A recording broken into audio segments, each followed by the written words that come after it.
ತಮ್ಮ ತಪ್ಪುಗಳನ್ನು ಮುಚ್ಚಿಕೊಳ್ಳಲಿಕ್ಕೋಸ್ಕರ ಇವತ್ತು ದೇಶದಲ್ಲಿ ಭ್ರಷ್ಟಾಚಾರ ತಾಂಡವಾಡ್ತಾ ಇದೆ.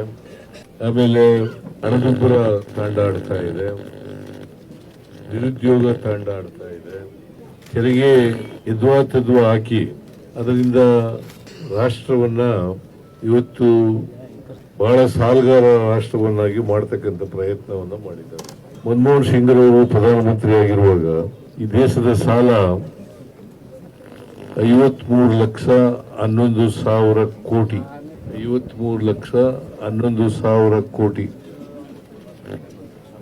ಇವತ್ತು ಸಾಲ ಇರ್ತಕ್ಕಂಥದ್ದು ಸುಮಾರು 200 ಲಕ್ಷ ಕೋಟಿಗಳು 200 ಲಕ್ಷ ಕೋಟಿಗಳು. ಅಂದ್ರೆ ಇವರು ಬಂದ ಮೇಲೆ ಸುಮಾರು 1,48,000 ಲಕ್ಷ ಕೋಟಿಗಳನ್ನ ಸಾಲ ಮಾಡಿದೆ.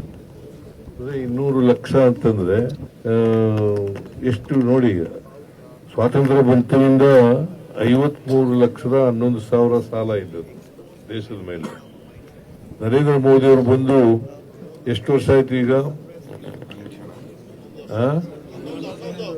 11 ವರ್ಷಗಳಾಗಿದೆ. 11 ವರ್ಷ 6 ತಿಂಗಳಾಗಿದೆ. 11.5 ವರ್ಷ. ಈ 11.5 ವರ್ಷದಲ್ಲಿ 148 ಲಕ್ಷ ಕೋಟಿಗಳನ್ನ ಸಾಲ ಮಾಡಿದೆ. ಸ್ವಾತಂತ್ರ್ಯ ಬಂತದಿಂದ 53 ಲಕ್ಷ 11,000 ಸಾಲ ಇದ್ದದ್ದು ಇವತ್ತು 200 ಲಕ್ಷಕ್ಕೂ ಮೀರಿ ಸಾಲ ಆಗಿದೆ. ಇದನ್ನು ಯಾರು ಮಾಡಿದ್ರು? ನರೇಂದ್ರ ಮೋದಿಯವರು, ಬಿಜೆಪಿಯವರು.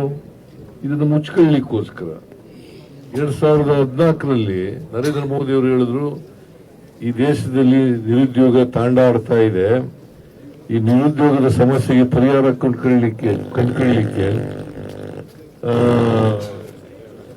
2 ಕೋಟಿ ಹುದ್ದೆಗಳನ್ನ ಪ್ರತಿ ವರ್ಷ ಸೃಷ್ಟಿ ಮಾಡ್ತೇನೆ, 2 ಕೋಟಿ ಉದ್ಯೋಗಗಳನ್ನು ಯುವಕರಿಗೆ ಕೊಡ್ತೀನಿ, ನಿರುದ್ಯೋಗಿಗಳಿಗೆ ಕೊಡ್ತೀನಿ ಅಂತ ಹೇಳಿದರು.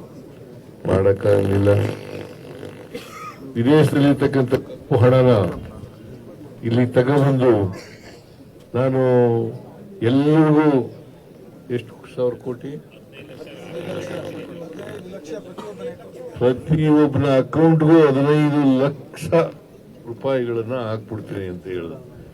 ಅವರು ಹೇಳದಂತ ಒಂದನ್ನು ಕೂಡ ಮಾಡಲಿಲ್ಲ. ಇತ್ತೀಚೆಗೆ ಪೆಟ್ರೋಲು, ಡೀಸೆಲ್, ಗ್ಯಾಸು ಇದ್ರ ಬೆಲೆಗಳನ್ನೆಲ್ಲ ಏರಿಸೋದು.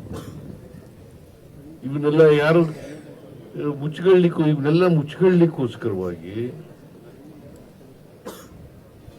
ಇವರು ದೇಶದ ಗಮನವನ್ನ ಬೇರೆ ಕಡೆ ತಿರುಗಿಸ್ಲಿಕ್ಕೋಸ್ಕರವಾಗಿ ಮಾಡಿರ್ತಕ್ಕಂಥದ್ದು. ಅದನ್ನ ಅರ್ಥ ಮಾಡ್ಕೋಬೇಕಾಗ್ತದೆ.